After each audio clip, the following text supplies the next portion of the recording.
You know, several years ago, I was in New York City. It was a dark Saturday afternoon. The minute black woman came up, the only question I heard from her was, "You Martin Luther King?" And I said, "Yes." The next minute, I felt something beating on my chest. Before I knew it, I had been stabbed by this demented woman. That blade had gone through and the x-rays revealed. The tip of the blade was on the edge of my aorta, the main artery. And once that's punctured, you're drowned in your own blood. That's the end of it. It came out in the New York Times the next morning that if I had merely sneezed, I would have died. After my chest had been opened and the blade had been taken out, from all over the states and the world, kind letters came in. One of them I will never forget.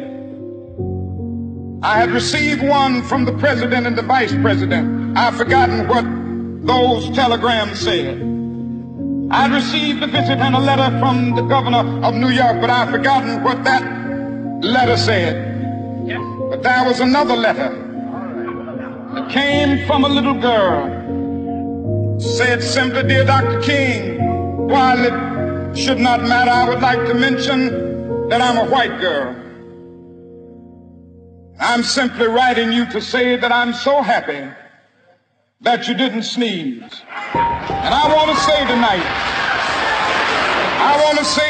that I too am happy that I didn't sneeze, because if I had sneezed, I wouldn't have been around here in 1960 when students all over the South started sitting in at lunch counters.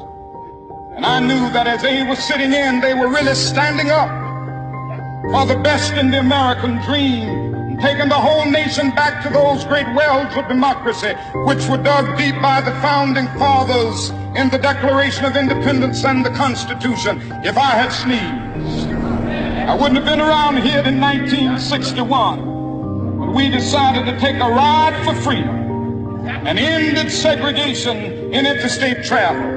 If I had sneezed, I wouldn't have been around here in 1962 when Negroes in Albany, Georgia decided to straighten their backs up. And whenever men and women straighten their backs up, they are going somewhere, because a man can't ride your back unless it is bent. If I had sneezed, I wouldn't have been here in 1963. Black people of Birmingham, Alabama aroused the conscience of this nation, brought into being the Civil Rights Bill. If I had sneezed, I wouldn't have had a chance later that year in August to try to tell America about a dream that I had had. If I had sneezed, I wouldn't have been down in Selma, Alabama to see the great movement there. If I had sneezed, I wouldn't have been in Memphis to see a community rally around those brothers and sisters who are suffering. I'm so happy that I didn't sneeze.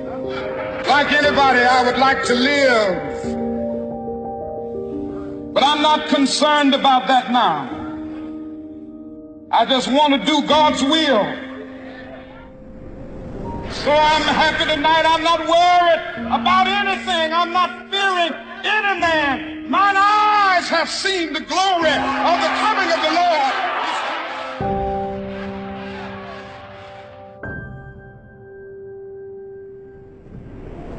Let us rise up tonight with a greater readiness.